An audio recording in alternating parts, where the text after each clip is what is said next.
ஆன்மீக நண்பர்கள் அனைவருக்கும் அன்பு கலந்த வணக்கங்கள். இன்றைய தினம் ஆன்மீகம் சம்பந்தமான விடயம் நாங்கள் என்ன பார்க்க போகிறோம் அப்படின்னு சொல்லி பார்த்தீங்கன்னு சொன்னால், அக்ஷய பலன் தரும் ஆடி கடைசி நாள் நம்ம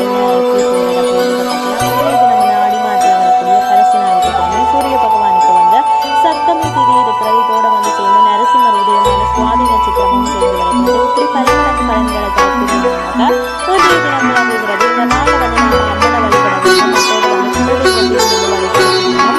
இதோட சேர்த்து வந்து சப்தமி திதி இருந்தாலும் சூரிய பகவான் வந்து சுவாதி நட்சத்திரம்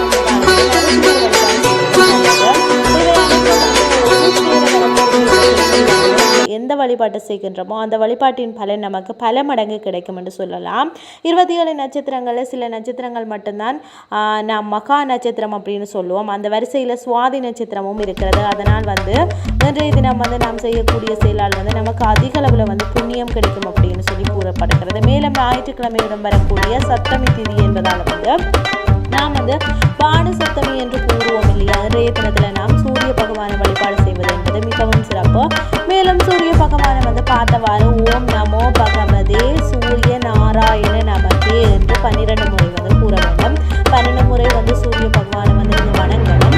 அது மட்டும் இல்லாமல் பார்த்தீங்கன்னு சொன்னால் இன்றைய தினம் வந்து சுவாதி நட்சத்திரம் என்பதால் வந்து மாலை 4:30 6 மணிக்குள்ள வந்து நரசிம்மர் வழிபாடு செய்வது என்பது சிறப்பு. மேலும் கடன் பிரச்சனை தீரணும் அப்படின்னு சொன்னால் நீங்கள் வந்து 3 முறை வந்து இன்றைய தினம் வந்து பாராயணம் செய்பவர்களுக்கு வந்து 48 நாட்கள் படித்த பலன் கிடைக்கும் என்று கூறப்படுகிறது. இதோடு மட்டும் இல்லாமல் சிவப்பு நிறத்தில் இருக்கக்கூடிய வேஷ்டி துண்டு அல்லது உண்டு அல்லது 1 கிலோ கோதுமை வெற்றிலை பாக்கு, பிறகு சிவப்பு நிறத்தில் இருக்கக்கூடிய பழம், சிவப்பு நிறத்தில் இருக்கக்கூடிய பூக்கள் தட்சணையாக வந்து 101 ரூபாய் வந்து இதை அனைத்தையும் வந்து நீங்கள் ஏதாவது ஒன்று வந்து ஐயருக்கு வந்து தானமாக தருவதன் மூலமாக நம்முடைய வாழ்க்கையில் வந்து ஆரோக்கியம் என்பது அதிகரிக்கும். அது மட்டும் இல்லாமல் ஐஸ்வர்யமும் பெருகும். பிடிச்ச